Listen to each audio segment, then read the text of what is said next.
Celso, helicóptero pousando. Dá o start pro helicóptero da PM. São vários sacos pretos. Tem muita coisa, galera. Muita coisa. Vários sacos pretos.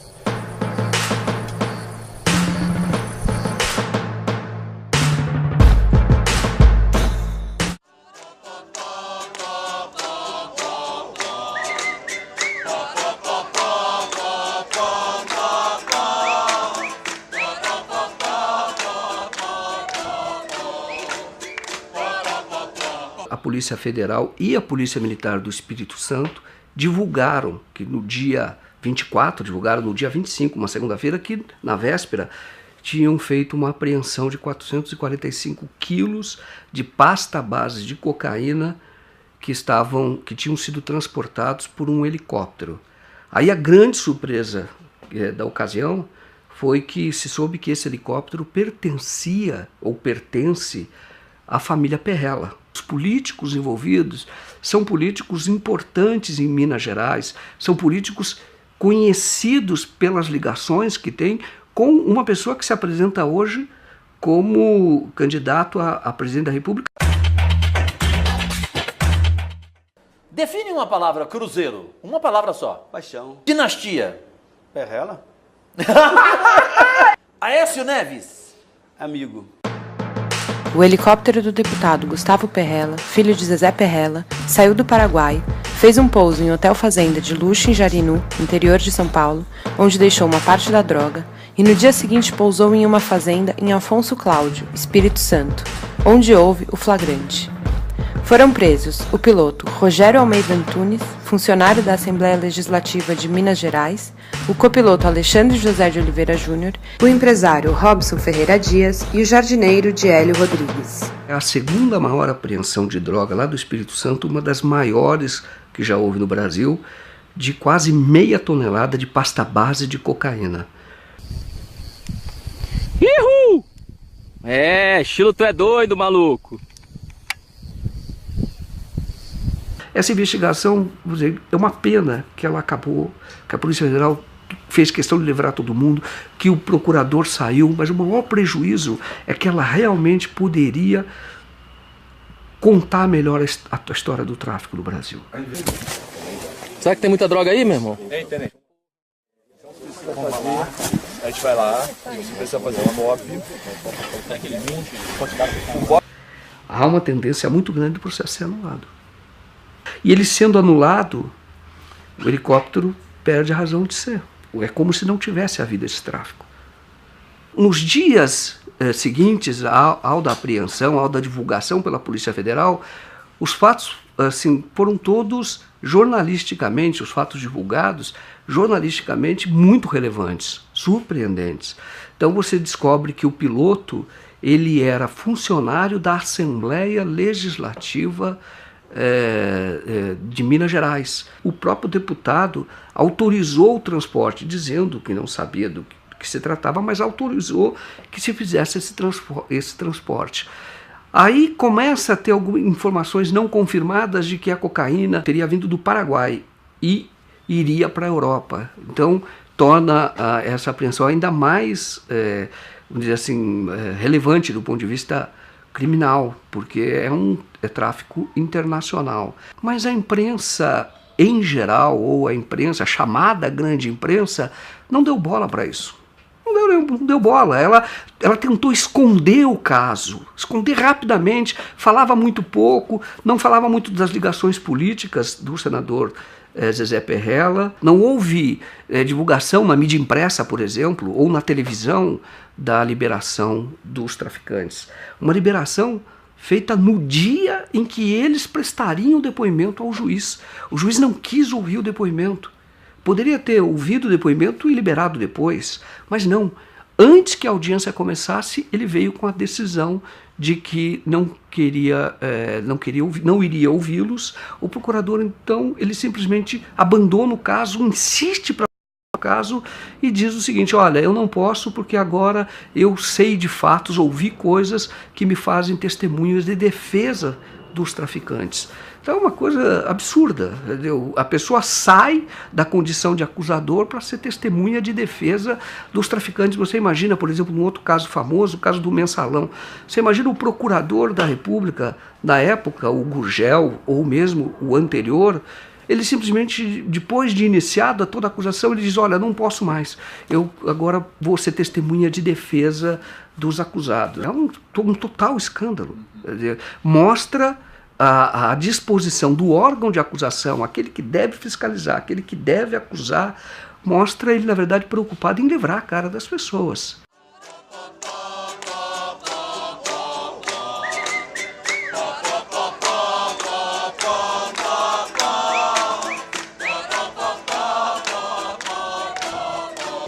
Várias investigações em curso, com provas, inclusive, sobre a relação dessa família Perrella, tanto o Gustavo como o Zezé, com várias ações ilícitas. E isso já é, sim, material suficiente para abrir uma investigação, uma CPI, aqui nessa casa, para poder investigar isso. A questão da carne adulterada com água congelada, ela não é mais falada em canto nenhum.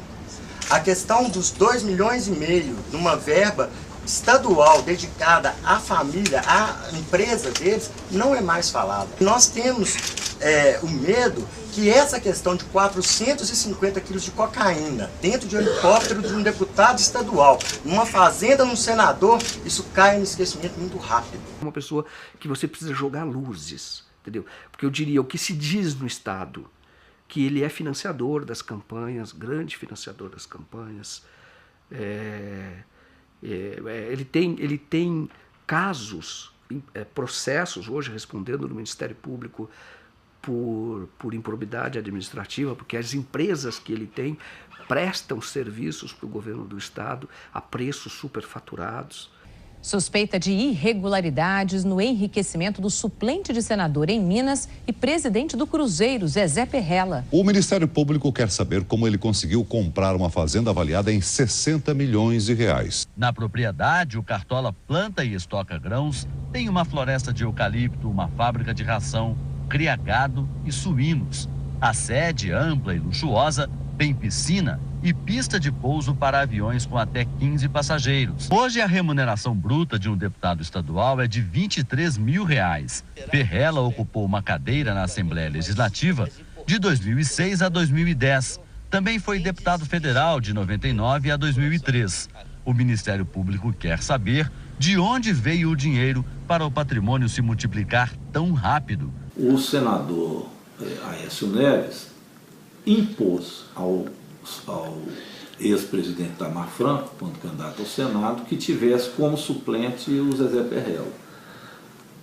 Consta que o Itamar Franco não queria, mas até para ser eleito foi uma exigência do Aécio. Como é que é a história da fazenda? A minha fazenda fica a 300 e poucos quilômetros. Essa aqui saiu na televisão aí, que a Record mostrou. Na Record? Eu ia sempre de avião, porque eu estou a 40 e poucos quilômetros de 4 cidades, né, por terra. E quando você vai de carro, você tem que atravessar balsa, essas coisas todas.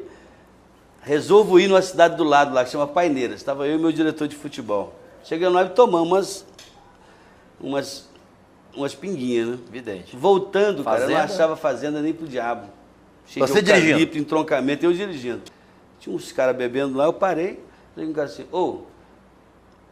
chamei o cara lá, ele veio no carro, falei, você podia me fazer um favor? Onde é que é a fazenda do Zezé Perrella? Ele falou, pô, tá me tirando, Zezé Perrella é você.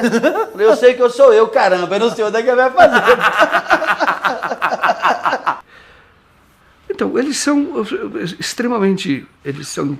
populares em Minas Gerais por conta do envolvimento deles com o futebol profissional, com o Cruzeiro. Eles são conhecidos também, bastante conhecidos, vamos dizer assim, de promotores do Ministério Público, porque já tentaram, vem tentando há muito tempo investigar a família, mas sempre esbarram, os processos não andam, pelo menos não andavam até o helicóptero. E em Minas Gerais, eles são conhecidos por terem poder, bastante poder, ameaçar jornalistas. O único jornal que chegou a fazer denúncias contra ele, trocou de proprietário, tem um outro proprietário, e o jornal simplesmente não fala mais nem do caso do helicóptero. É hoje em dia? Exato, é hoje em dia. O seu nome, por exemplo, foi ligado à queda de um helicóptero agora recentemente em Minas Gerais com 400 quilos de cocaína. É uma piada, Está preparado, né, senador? Isso é uma piada. Da família, o senhor acredita que acompanhar a família? Não, ele tem que explicar, até hoje não ouvi nada que, acho que ninguém menos que o vinculasse a essa questão. Temos que dar ele direito de defesa, mas é preciso que isso seja rapidamente esclarecido. O senhor já é... A blindagem em Minas é absoluta, né? Eu costumo dizer que em Minas Gerais, por exemplo, não existe mais a tese de Montesquieu, a separação dos três poderes. Aqui, executivo, legislativo e judiciário se misturaram num só. A gente costuma dizer que se foi trocado pelo lema dos mosqueteiros, né? Um por todos e todos por um. Se é verdade que não há envolvimento dos proprietários, mas por que esse helicóptero foi usado? Então, o helicóptero, ele acabou sendo, ele é um grande ponto de interrogação. 3 ou 4 dias depois da apreensão, você tem o delegado da Polícia Federal que convoca, que chama a imprensa para dar uma entrevista cujo objetivo era mostrar ou dizer que para a Polícia Federal, o Zezé Perrella, senador dono do helicóptero, o deputado dono do helicóptero, não tinha nenhuma relação com esse caso. Ele veio num papel que não é dele. O papel dele é apurar. É por isso que existe o aparelho policial. O chamado, quando as pessoas que entendem de direito dizem, o chamado contraditório, quando você vai provar que não é bem assim, você vai dar uma versão contraditória, esse é o papel do judiciário, é quando chega ao juiz. Mas até ali, você tem um aparelho, o aparelho policial, o aparelho do Ministério Público, é justamente de acusação. É justamente de buscar, quando vê indícios, buscar elementos para poder acusar. Isso é para proteger a sociedade. Só que não é justo que essas pessoas, nesta fase de indiciamento ou de suspeita, elas sejam presas. Mas, enfim, elas são efetivamente suspeitas. Agora, depois você tem o judiciário, que seria imparcial, que julga ouvindo advogado de defesa e Ministério Público. Neste caso, você parece que só tem defesa. Você não tem acusação. E aí quando se diz que a própria imprensa que tem esse papel, nós ouvimos já que ela é o cão de guarda da sociedade, que ela tem esse papel de fiscalização, ela também não fez, ela também se omitiu. Você tem, por exemplo, uma pessoa do Rio de Janeiro, que é o Robson Ferreira Dias. A polícia disse que ele era um comerciante, assim, menosprezou, como se fosse uma pessoa um laranjão. E não é. Esse era empresário de futebol, também empresário de futebol profissional. E tem muitos bens na cidade dele, em Araruama. Ele fez viagens para negociar a compra da cocaína na Colômbia. Ele fazia os contatos na Europa. O Alexandre tem uma escola de pilotos em Campo de Marte. E aí quando você conhecia o Alexandre, então você vê que o Alexandre era um empresário em ascensão, crescendo muito rápido. Em 3 anos ele não tinha nenhum helicóptero, passou a ter 5, muitos alunos, ele muito ambicioso, muito articulado, muito preparado, muito inteligente, sem nenhuma passagem pela polícia. Ele era maçom, participava de associações de pilotos, ele era um cara respeitado, entendeu? Como empresário, em ascensão. 26 anos e um empresário. Deu entrevista em rede nacional. Alexandre, você é traficante? Não sou traficante. Com toda sombra de dúvida, não sou traficante. Mas você foi buscar cocaína e levou para o Espírito Santo? Negativo, seu Joaquim. Fui contratado para fazer um voo do Paraná para o Espírito Santo de produto eletrônico e veterinário. Em momento algum nós tínhamos conhecimento que estávamos transportando cocaína. Nem eu e nem outro piloto, o Rogério. O senhor acha que foi usado? Com certeza foi usado. Com que objetivo? Olha, eu não sei te dizer, mas eu acredito que qualquer piloto que soubesse que estivesse transportando cocaína não pousaria em nenhum aeroporto controlado. Você entendeu? A gente pousou em Avaré, pousamos em Divinópolis. você entendeu? Com conhecimento da carga, se tivéssemos o conhecimento, a gente não pousaria em nenhum aeroporto. Agora, Alexandre, de qualquer forma, pelas fotos que a gente vê, eram tabletes ali de cocaína. Pelos ver no porta-malas do carro, ver no banco de trás. Isso eles abriram as malas para jogar no carro. Mas quando saiu da aeronave, tanto no vídeo da Polícia Federal, estava tudo em sacos pretos, né? Estava em malas pretas e caixas, né? Então eu acredito que eles rasgaram para jogar no carro, né? Para caber, até porque o volume era... E quando você viu? Aí a gente se desesperou, tanto eu como o Rogério, né? Os dois correram para abastecer. Só que aí então a aeronave já tinha sido desligada, né? Se a gente tivesse conhecimento, a gente não ia desligar. A aeronave não precisa ser desligada para abastecer. A gente poderia abastecer. Se a gente tivesse conhecimento do que era, a gente ia abastecer a aeronave acionado. A gente cortou a aeronave, desceu, foi buscar o combustível. Ninguém estava... em momento algum a gente tinha ciência do que se tratava. Só quando eles começaram a abrir. Aí bateu o desespero. Só que quando a gente viu o que era, já começou a chegar a polícia, né? Agora, Alexandre, tem uma mensagem que é trocada por o piloto, pelo Rogério, com o primo dele, em que ele diz que estava transportando coca. E tira até uma foto. E transmite uma foto. Eu não tive acesso a isso, eu não vi. O que eu posso garantir é que a mercadoria veio toda em malas e caixas fechadas. A gente não tocou em nada, a gente não carregou a aeronave em momento algum. E qual era a linha de defesa do senhor? A nossa linha era justamente nisso aí. Que ele não tivesse conhecimento que era droga. Seria isso aí tentar saber que ele é primário, a pessoa que nunca se envolveu com crime. É um empresário. Para nós foi surpresa também. O que o senhor acha que vai dar esse processo? A justiça tem que decidir. Esse processo, sob a minha ótica, está nulo. A prova ilícita não tem valor algum. Por que São Paulo, que tem a maior frota de helicópteros do mundo, e esse piloto que nos deu entrevista, foi ele que articulou o transporte? Então foi ele que trouxe um helicóptero de Minas Gerais para fazer esse transporte. Teoricamente foi ele que trouxe. Mas eu me pergunto, mas por que ele precisava trazer de Minas, se aqui em São Paulo tem tanto helicóptero? Ele próprio tinha 5 helicópteros. E ele é o menor nessa cadeia. Você percebe que ele recebe ordens. Quando você vê a investigação, eles falam todos em códigos, com apelidos. Ele é subalterno. A descoberta foi da polícia, esteve lá, só que ela não valorizou isso dentro do processo.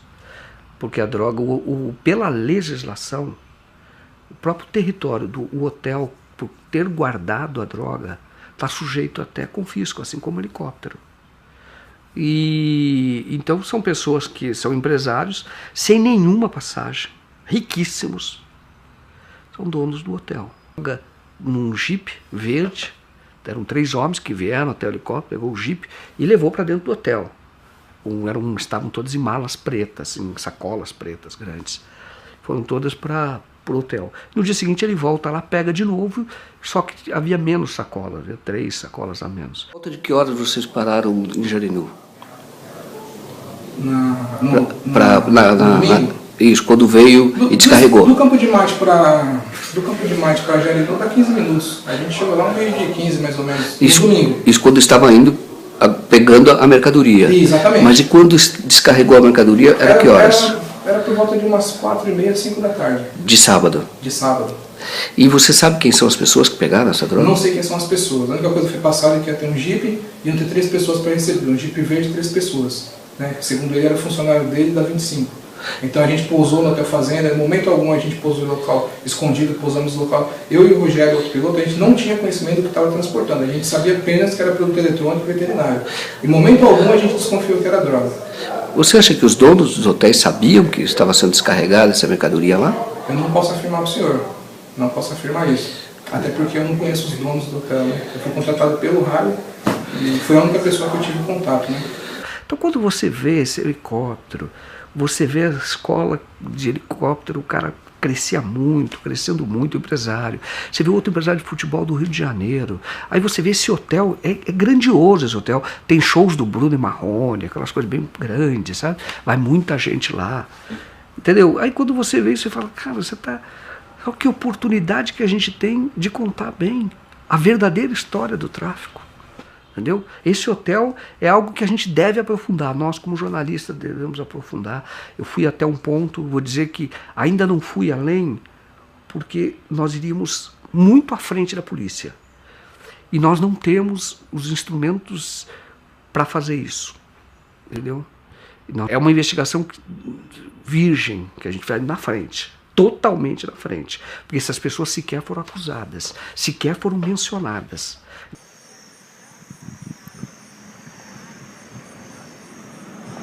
Afonso Cláudio, ela vive assim, Afonso é uma cidade pequena, uma cidade de 30 mil habitantes, de atividade agrícola assim intensa, cidade de morros, e de repente um helicóptero aparece lá, de um senador de um outro estado, que para eles, Espírito Santo é um estado muito pequenininho, eles veem Minas Gerais como uma potência, entendeu? Uma grande potência. Então vem de lá com quase meia tonelada de cocaína, de pasta à base de cocaína. O próprio juiz com quem eu conversei longamente, ele recebeu a visita da DEA, agentes americanos, justamente para dizer, primeiro, o Brasil é a porta de entrada de droga para a Europa. Segundo, o Espírito Santo, o porto do Espírito Santo, é muito usado por isso. Meia tonelada de pasta base, que custa, na ponta inicial do tráfico, as pessoas falam entre 4 e 6 milhões. E que você pode render lá fora, depois que você faz a mistura, uma cocaína de qualidade na Europa, as pessoas falam que renderia pelo menos 50 milhões. A investigação mostra isso, que eles tinham contato com uma pessoa chamada Jimmy, que era de Amsterdã, e eles estavam negociando o envio para lá de convites, eles chamam convites.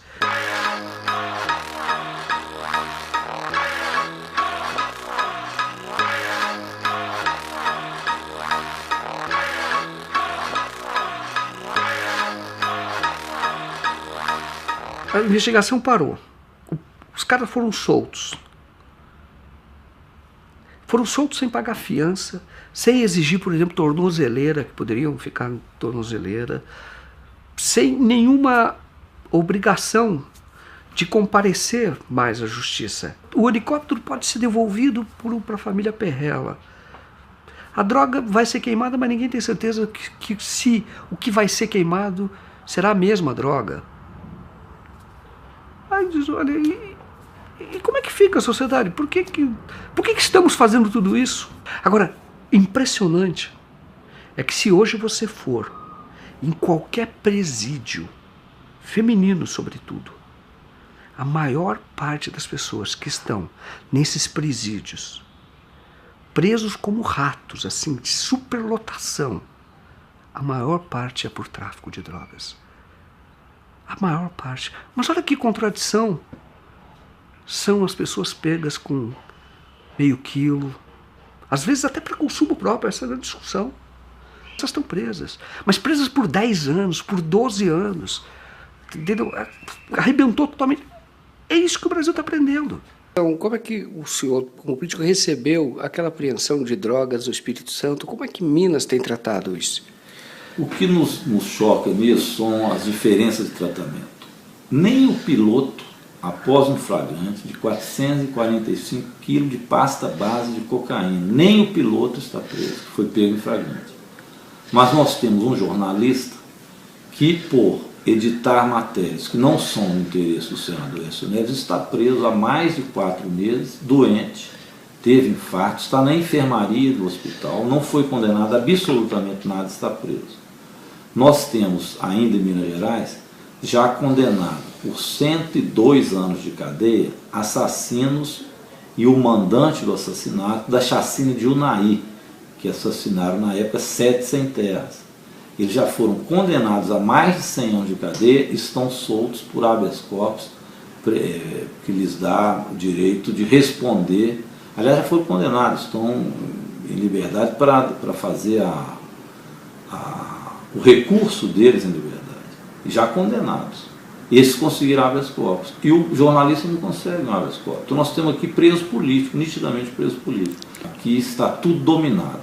Tudo é feito em torno do senador Aécio Neves. Virou espécie de imperador.